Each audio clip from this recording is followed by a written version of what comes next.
शीनम शर्मा और लाख टक्की की बात में सबसे पहले बात करेंगे। सीएम योगी ने विपक्ष पर बड़ा हमला बोला है। सीएम योगी ने कांग्रेस और एसपी पर निशाना साधा है। वहीं अखिलेश ने भी पलटवार किया है। अखिलेश का कहना है कि दादरी रैली की कामयाबी देखकर बीजेपी परेशान हो गई है और इनके अच्छे दिन कभी आए ही नहीं।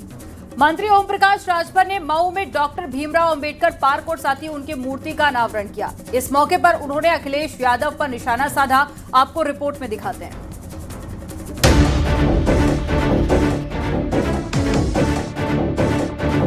उत्तर प्रदेश की जनता ने उत्तर प्रदेश के राजनीतिक कचड़े को उठा करके फेंका। सीएम योगी ने विपक्ष पर बड़ा हमला बोला। वंदे मातरम को लेकर कांग्रेस पर निशाना साधा। सीएम योगी 1924 में कांग्रेस अधिवेशन का जिक्र किए। उन्होंने कहा कि कांग्रेस के अधिवेशन में वंदे मातरम का विरोध हुआ था। याद करिए 1924 में कांग्रेस के अधिवेशन में मोहम्मद अली जौहर के द्वारा वंदे मातरम का विरोध किया गया था। 1937 में कांग्रेस ने फिर यह तय किया कि नहीं, इसके पहले 2 छंद गाए जाने चाहिए। लखनऊ में बुधवार को हुए कार्यक्रम में सीएम योगी ने पिछली सरकारों पर निशाना साधा। उन्होंने कहा कि जनता ने यूपी का सियासी कचरा फेंक दिया है। उत्तर प्रदेश की जनता ने उत्तर प्रदेश के राजनीतिक कचड़े को उठा करके फेंका। जिन लोगों को रात के अंधेरे में डकैती डालने की आदत थी, उनके लिए अंधेरा ठीक था। हम तो सूर्य के उपासक हैं और सूर्यवंशी राम के अनुज लक्ष्मण जी के नाम पर लक्ष्मणपुरी में कम से कम पहले इस अभियान को आगे बढ़ाया जाए। अखिलेश यादव ने पलटवार कर कहा कि दादरी रैली की कामयाबी देखकर बीजेपी की भाषा ही बदल गई है। इनके अच्छे दिन कभी आए ही नहीं। और जिस समय सरकार बनेगी तो अच्छे दिन तो लाए नहीं लोग, लेकिन बुरे दिन जाने वाले हैं, ये तो जनता जान गई है। मंत्री ओम प्रकाश राजभर ने मऊ में डॉक्टर भीमराव अंबेडकर पार्क और उनके मूर्ति का अनावरण किया। इस मौके पर उन्होंने अखिलेश यादव पर पलटवार किया। गुर्जर समाज हिंदुत्व को मानता है, वो हिंदू है और वो भगवान राम और भगवान कृष्ण का पुजारी है। ये ना तो मथुरा में अपनी बात कृष्ण भगवान को मानने को तैयार है, न राम को। दुविधा में दोनों गई, माया मिली न राम। तो कैसे सरकार बनेगी? एनडीए की सरकार बनेगी पूर्ण बहुमत से। सीएम योगी ने विपक्ष पर निशाना साधा कि 2017 से पहले सत्ताधारियों को अंधेरा पसंद था, लेकिन हम सूर्य के उपासक हैं। वहीं एसपी कांग्रेस भी बीजेपी पर पलटवार कर रही है। Bureau report, news 18, Uttar Pradesh, Uttarakhand.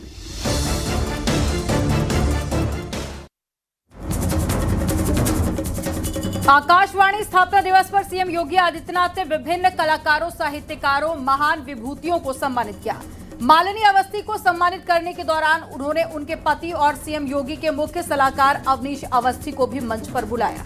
CM योगी ने अपने भाषण में मुस्कुराते हुए इस बात का जिक्र किया कि मालिनी अवस्थी जी को देखकर मैंने सोचा कि आज अवनीश अवस्थी जी भी आएंगे, क्योंकि रिटायरमेंट के बाद उन्हें लगा कि शाम की रोटी का भी सवाल है। तो उन्होंने सोचा कि वहां पर जाकर ताली बजा लेता हूं।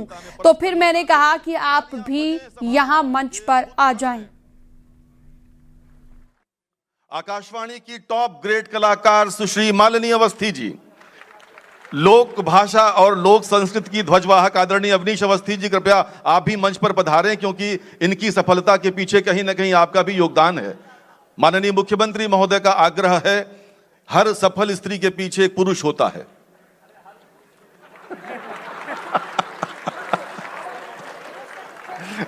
ये एक दूसरे के।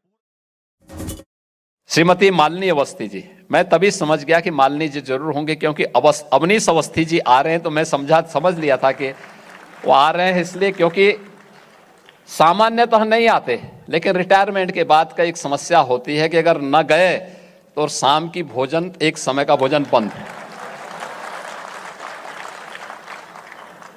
तो शाम की रोटी बची रहे, इसके लिए आवश्यक है कि सामने जाकर के ताली बजा लो। और वे आज यहाँ पर उपस्थित हुए तो मैंने कहा सामने मत रहो, ऊपर ही आ जाइए। आपने देखा होगा, इसलिए वो भी सामने आकर के उन्होंने भी उस पुरस्कार में, क्योंकि यद्यपि उद्घोषक हमारे गलत कह रहे थे, उन्होंने उल्टा बोला है, क्योंकि अवस्थी जी से लगता पुराना उनका संबंध है, तो उन्होंने कहा कि किसी महिला के आगे बढ़ने में पुरुष का योगदान होता है। ऐसा नहीं है, उल्टा है कि किसी पुरुष के आगे बढ़ने में महिला का योगदान होता है।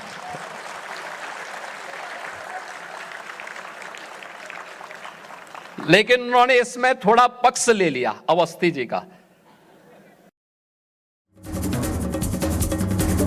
प्रयागराज में नकली नोट की छपाई में एसपी नेता के शामिल होने की खबर के बाद से सियासी पारा हाई है। एसपी ने बीजेपी विधायक शलभ मणि त्रिपाठी के साथ आरोपी की फोटो सोशल मीडिया पर जारी कर आरोप लगाए, जिस पर शलभ मणि ने जवाब भी दिया। अखिलेश यादव ने भी बीजेपी पर तंज कसा है, जिस पर बीजेपी भी पलटवार कर रही है।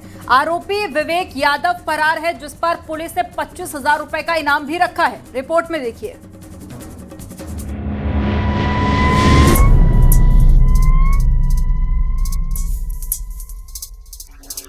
प्रयागराज में नकली नोट के आरोपियों की गिरफ्तारी के बाद एसपी और बीजेपी में सियासी तकरार शुरू हो गई। समाजवादी पार्टी ने आरोपियों की फोटो बीजेपी विधायक शलभ मणि त्रिपाठी के साथ सोशल मीडिया पर पोस्ट कर दावा किया कि आरोपियों का ताल्लुक बीजेपी से है। अखिलेश ने सोशल मीडिया पर पोस्ट किया, गोरखपुर और देवरिया है ही कितनी दूर। भाजपाई नकली नोट तो देश के अंदर चला रही है, असली नोट देश के बाहर ले जा रही है। नकली नोट चलाने वालों की तस्वीरें बीजेपी विधायक के साथ सड़क से लेकर उनके अपने कार्यालयों तक में सबूत के तौर पर मिल चुके हैं। फिर उनके कार्रवाई करने में देरी किस बात की? भारतीय जनता पार्टी की सरकार में नकली नोट तो देश में आ रहे हैं और असली नोट देश से बाहर जा रहे हैं। नकली नोट देश के अंदर और असली नोट देश से बाहर जा रहे हैं। बीजेपी विधायक शलभ मणि त्रिपाठी ने एसपी पर पलटवार किया। तो ये सपा का चरित्र है, अपराध को बढ़ावा देना, अपराधियों को बढ़ावा देना, और ऐसे लोगों को बचाने के लिए समाजवादी पार्टी किस प्रकार से किस हद तक जा सकती है, ये इसका प्रमाण है। हम लोग तो सेवा कार्य के लिए बैठे हैं, अब उसमें किसी को भेज के फोटो खिंचवा लो, उसके बाद तुम कुछ भी षड्यंत्र रच लो, वो षड्यंत्र काम आने वाला नहीं है। सोशल मीडिया पर शलभ मणि त्रिपाठी ने वीडियो शेयर किया, जिसमें आरोपी ये कहता दिख रहा है कि मैं सपा का कार्यकर्ता हूँ, इसलिए मुझे फंसाया जा रहा है। कसूर है कि मैं जिला पंचायत का चुनाव लड़ रहा हूं और मैं समाजवादी का कार्यकर्ता हूं, बस हमारी यही कसूर है। गौरी भैया थाने पे जब मैटर आया उसके बाद से ये कहानी यहाँ रची गई हमारे खिलाफ।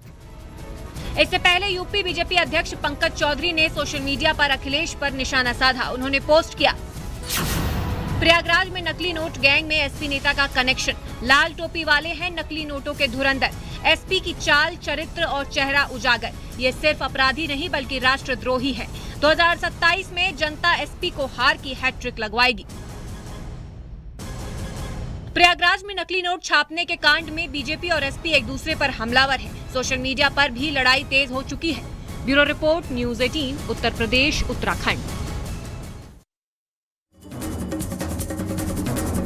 नकली नोट के आरोपियों के साथ में बीजेपी विधायक के फोटो को लेकर समाजवादी पार्टी के नेताओं ने बीजेपी पर निशाना साधा। वहीं यूपी कांग्रेस अध्यक्ष अजय राय ने भी बीजेपी पर सवाल खड़े किए हैं। उनका ये कहना है कि बीजेपी हर काम में माहिर है, ये लोग कुछ भी कर सकते हैं।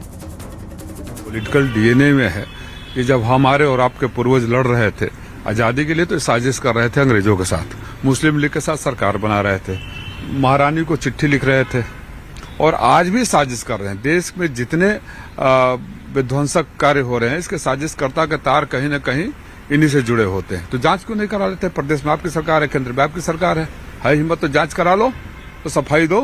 देखिए, अब भारतीय जनता पार्टी तो हर काम में माहिर है, बस इतना ही मैं कहना चाहूँगा। सारा काम ये करते हैं और उसमें सब लोग उसमें पूरी तरीके से यहाँ से लेके दिल्ली तक और बड़े बड़े लोग उसमें सब कुछ शामिल हैं। आप देख सकते हैं कि एक पोर्ट पे करोड़ों का ड्रग्स मिला और रिपोर्ट क्या आती है, चूहे खा गए, चूहे खा गए। नकली असली, नकली नोट हो चाहे नकली दवा, नकली दवा जिसमें न जाने कितने बच्चे मर गए, तो ये सब भाजपा के राज में हो रहा है। भाजपा के राज में इनको संरक्षण मिल रहा है, इनको बढ़ावा हो रहा है, जिसके कारण पूरा प्रदेश ठगा जा रहा है। बढ़ते आगे, नोएडा ग्रेटर नोएडा में मुख्यमंत्री योगी आदित्यनाथ की dream project international film city का शिलान्यास जल्द होने वाला है, जिसकी प्रस्तावित तारीख 24 अप्रैल 2026 की बताई जा रही है। मुख्यमंत्री योगी आदित्यनाथ 24 अप्रैल को इस परियोजना की आधारशिला रख सकते हैं। ये फिल्म सिटी यमुना एक्सप्रेसवे के पास सेक्टर 21 में 1000 एकड़ जमीन पर विकसित की जाएगी और पहले चरण में 230 एकड़ जमीन पर काम शुरू होगा, जिसमें फिल्म स्टूडियो, साउंड स्टेज और पोस्ट प्रोडक्शन यूनिट शामिल होंगी। प्रसिद्ध फिल्म निर्माता बोनी कपूर की कंपनी वेब प्रोजेक्ट्स LLP इसे विकसित कर रही है।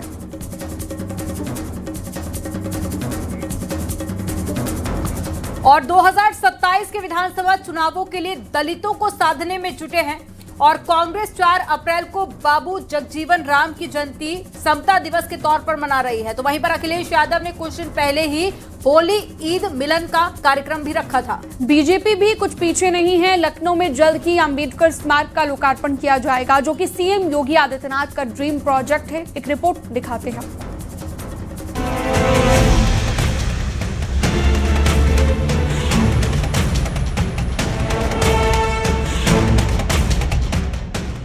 यूपी में सभी राजनीतिक दल दलितों को साधने में जुटे हैं। कांग्रेस 4 अप्रैल को बाबू जगजीवन राम की जयंती समता दिवस के तौर पर मनाएगी। कांग्रेस हेड ऑफिस में जयंती मनाई जाएगी, जिसमें जगजीवन राम की बेटी मीरा कुमार चीफ गेस्ट होंगी।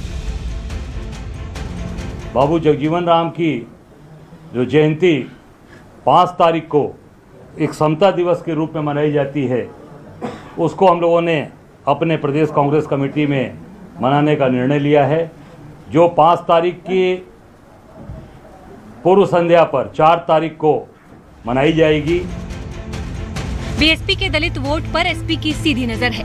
बादलपुर मायावती का गांव है, जहां अखिलेश यादव ने 31 मार्च को होली ईद मिलन समारोह आयोजित किया। इसमें बाबा साहेब भीमराव अंबेडकर के प्रपौत्र डॉक्टर राजरतन अंबेडकर भी मौजूद रहे।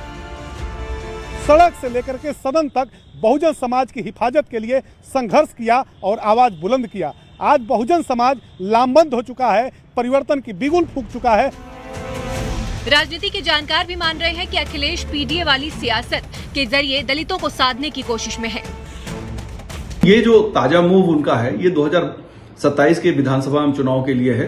वो चाहते हैं कि उनकी सीटें बीजेपी से बढ़े, बहुमत उनका आ जाए, और अगर वो सधे तरीके से 22% दलित समाज को जोड़ने में कामयाब होते हैं तो एक बहुत तगड़ी चुनौती भारतीय जनता पार्टी को 2027 में दे पाएंगे। बीजेपी भी पीछे नहीं है। 14 अप्रैल को बाबा साहेब की जयंती पर बीजेपी कई कार्यक्रम करेगी। अगले 2-3 महीने में अंबेडकर स्मारक को लोकार्पण होगा, जो सीएम योगी का ड्रीम प्रोजेक्ट है। मंत्री जयवीर सिंह ने अंबेडकर स्मारक का निरीक्षण भी किया। जो अखिलेश जी आज इस तरह की बातें कर रहे हैं, उनको जरा थोड़ा सा पीछे झांक के देखना चाहिए। तो मायावती जी का स्टेट गेस्ट टाउन कांड याद रखना चाहिए। उनके 12 से 17 के समाजवादी पार्टी की सरकार के कार्यकाल को याद कर लेना चाहिए, जिसमें सबसे ज्यादा जुल्म, जाति अत्याचार, जमीनों पर कब्जे, चौथ वसूली, गुंडई, दबे कुचले वंचित तो शोषित समाज के साथ हुए। 2027 के लिए बीजेपी, एसपी, कांग्रेस सभी की नजर दलित वोट पर है। इसे लेकर तमाम सियासी दलों अपने अपने स्तर पर कार्यक्रम करने में जुटे हैं। समाजवादी पार्टी को बहुत अच्छे से पता है कि अगर दलित वोट कुछ भी टूटकर उनके साथ आया तो उसका सीधा फायदा उनको चुनाव में मिलने वाला है। कैमरा पर्सन उपेंद्र के साथ अलाउद्दीन, न्यूज़ 18, लखनऊ। यूपी सरकार में मंत्री और निषाद पार्टी के अध्यक्ष संजय निषाद ने 5 अप्रैल को नोएडा में बड़ी रैली करनी है और 2027 चुनाव से पहले चुनावी बिगुल फूंकेंगे। मंत्री संजय निषाद ने कहा है कि हारी हुई सीटें बीजेपी हमें दे दे, हम जीत में बदल देंगे। 5 तारीख को इंडोर स्टेडियम में आ रहे हैं, और क्योंकि महर्षि कश्यप जो है वो कश्मीर से लेकर कन्याकुमारी तक जिनका रहा था, ऐसे लोगों को जो संविधान में हक मिला हुआ हक लेने के लिए वो अपना 5 तारीख को विशाल रैली इंडोर स्टेडियम नोएडा में आ रहा है। तो मैंने तो पिछली बार भारतीय जनता पार्टी से 15 सीट लिया था, 11 हारे भी लिया, 9 जितवाया, बाकी उनके से मैं चाहता हूँ। चुनाव आयोग का एक नियम आ गया कि भाई 10% सीटें लड़ना अनिवार्य है, तो ऐसे में जो हारी हुई सीटें भाजपा की हैं वो हम लोगों को देते हैं, हम लोग उसको जीत में बदल देंगे। फरार चल रहे बीएसपी के पूर्व एमएलसी हाजी इकबाल को कोर्ट ने भगोड़ा आर्थिक अपराधी घोषित कर दिया है। ईडी स्पेशल कोर्ट ने उनकी 3 चीनी मिलों को जब्त करने का आदेश दिया है, जिसकी कीमत करीब 1000 करोड़ रुपए बताई जा रही है। इससे पहले ईडी ग्लोकल यूनिवर्सिटी समेत अन्य संपत्तियों पर भी कार्रवाई कर चुकी है। कार्रवाई में करीब 4500 करोड़ रुपए की ग्लोकल यूनिवर्सिटी भी शामिल है, जिसे 2024 में ईडी ने मनी लॉन्ड्रिंग और अवैध खनन के आरोप में जब्त किया था। इसी से जुड़ी एक रिपोर्ट आपको दिखाते हैं।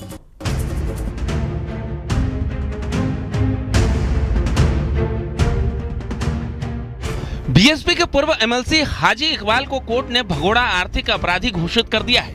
ईडी लखनऊ यूनिट की याचिका पर ईडी स्पेशल कोर्ट ने फरार चल रहे हाजी इकबाल को भगोड़ा आर्थिक अपराधी घोषित किया है। ईडी स्पेशल कोर्ट ने हाजी इकबाल की 3 चीनी मिलों dynamic sugar private limited, Honeywell sugar private limited और मिलो इंफ्राटेक प्राइवेट लिमिटेड को भी जब्त करने का आदेश दिया है। इन चीनी मिलों की कुल कीमत करीब 1000 करोड़ रुपए बताई जा रही है। चैरिटेबल ट्रस्ट की ओर से संचालित की जा रही करीब 4500 करोड़ रुपए की ग्लोकल यूनिवर्सिटी भी शामिल है। 2024 में ईडी ने मनी लॉन्ड्रिंग और अवैध खनन के आरोप में जब्त किया था। 31 मार्च को एक अहम फैसले में कोर्ट ने हाजी इकबाल को भगोड़ा घोषित कर दिया है, उसको आर्थिक अपराधी भी घोषित कर दिया है।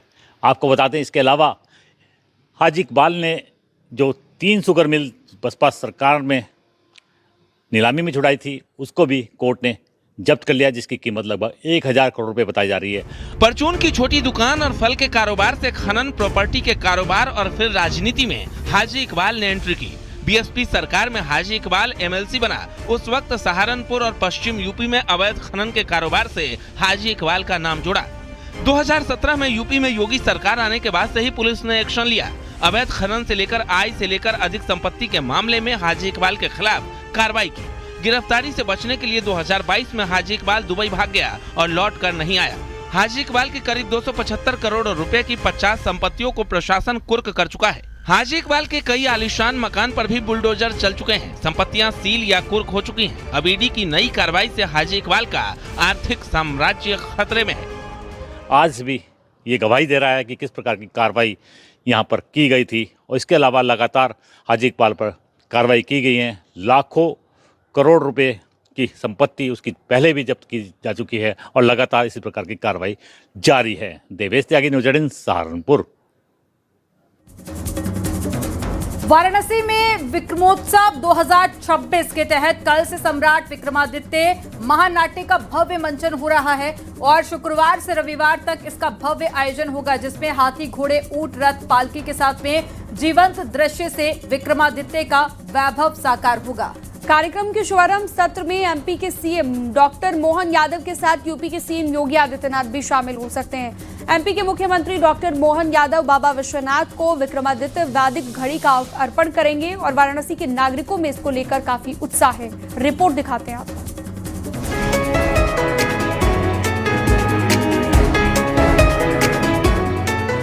वाराणसी के बरेका में होने वाले सम्राट विक्रमादित्य के जीवन पर आधारित नाट्य मंचन में कुछ घंटे ही बचे हैं।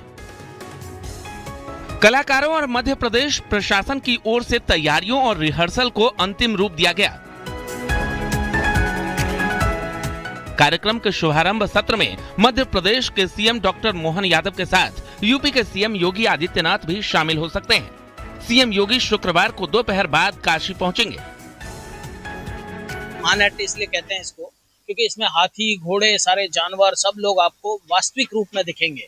सम्राट विक्रमादित्य स्वतः घोड़े पर चढ़कर जब आएंगे तो वो सिर्फ बोलने सुनने की चीज नहीं, देखकर अनुभव करने की चीज है। तो ये एक हमारी साझा विरासत जो है, साझा संस्कृति है, उसको एक प्रकार से यहाँ पे हम लोग फोकस कर रहे हैं। बीजेपी संगठन की ओर से भी तैयारियों को लेकर पदाधिकारियों ने बैठक की। शुक्रवार से रविवार तक तीनों दिन की रूपरेखा बनाने के साथ कार्यकर्ताओं को जिम्मेदारी सौंपी गई। जैसे हमारे पास नेशनल पार्क्स हैं, 24 हमारे पास सेंचुरीज हैं, उसके अलावा चीता स्टेट है मध्य प्रदेश टाइगर स्टेट है, मध्य प्रदेश घड़ियाल स्टेट है, मध्य प्रदेश में वल्चर स्टेट है। तो ये वाइल्ड लाइफ टूरिज्म जो है, उसके अलावा स्पिरिचुअल टूरिज्म है हमारे पास, उसके अलावा जो हमारा रिलीजियस टूरिज्म है, हम 17 देवलोक बना रहे हैं। बीजेपी संगठन ने इसे लेकर बड़ी तैयारी की है। हर मंडल से कार्यकर्ताओं को जिम्मेदारी सौंपी गई है। सम्राट विक्रमादित्य के जीवन पर यह महानाट्य आधारित है। एमपी प्रशासन भी पूरी तरीके से पहुंचा हुआ है और तमाम सारे आईएएस अफसर भी वहां पर पहुंचे हैं और जिन्होंने तैयारियों को अंतिम रूप दिया। कैमरा पंकज सिन्हा के साथ उपेंद्र द्विवेदी, न्यूज़ 18 वाराणसी। जिनकी कॉमेडी के लोग मुरीद हैं, जिनका अंदाज धुरंधर मूवी में लोगों को खूब पसंद आया, धुरंधर मूवी के जमील जमाली पहुंचे महाकाल के दरबार। कैसे फिल्म का ये पाकिस्तानी पॉलिटिशियन बना अप्रैल फूल, यानी कि उज्जैन में अंतर्राष्ट्रीय मूर्ख दिवस के मौके पर 93वें अखिल भारतीय टेपा सम्मेलन में शामिल हुए, जिनके अंदाज ने सबको वहां पर मंत्रमुग्ध कर दिया है। आपको इस रिपोर्ट में दिखाते हैं।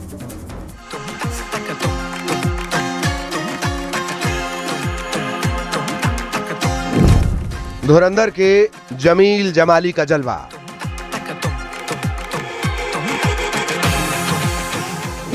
पाकिस्तानी पॉलिटिशियन बने अप्रैल फूल। कॉमिक अंदाज, डायलॉग कमाल। बॉस मतलब कई महीनों से मेरे पीछे पड़ गए कि ये डेट चाहिए, कई बार हाँ ना करते फिर ये फाइनल हो गया। उज्जैन के टेपा सम्मेलन में धमाल।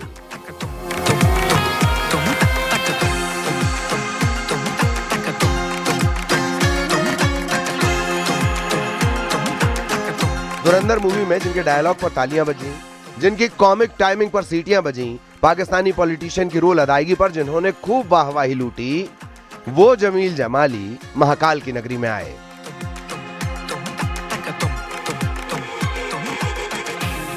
यानी मूवी की बात करें तो सीधे कराची टू उज्जैन और कह रहे हैं जय महाकाल। और उनका वो खास डायलॉग भी जिसने धुरंधर मूवी में धमाल मचा दिया है।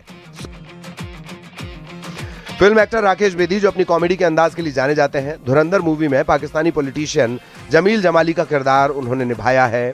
मशहूर अभिनेता राकेश बेदी उज्जैन में अंतर्राष्ट्रीय मूर्ख दिवस के मौके पर 53वें अखिल भारतीय टेपा सम्मेलन में शामिल हुए, जिनके अंदाज ने सबको फ्लैट कर दिया। बॉस मतलब कई महीनों से मेरे पीछे पड़ गए कि ये डेट चाहिए, कई बार हाँ ना करते फिर ये फाइनल हो गया।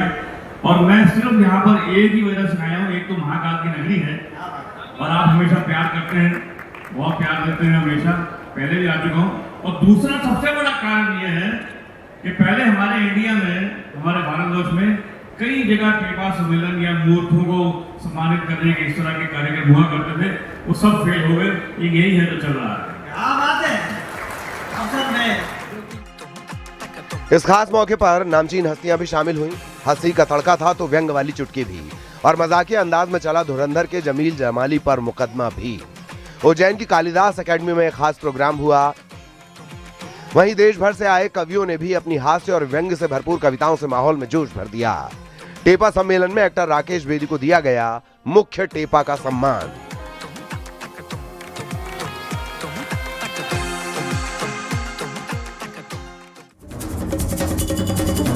और लखनऊ से एक बड़ी खबर मिल रही है। मुख्यमंत्री योगी आदित्यनाथ ने पुलिस विभाग की समीक्षा की है। सीएम योगी के साथ में सीएस, डीजीपी और साथ ही एसीएस गृह भी मौजूद रहे। यूपी पुलिस के सभी डीजी स्तर के अधिकारी बैठक में मौजूद रहे।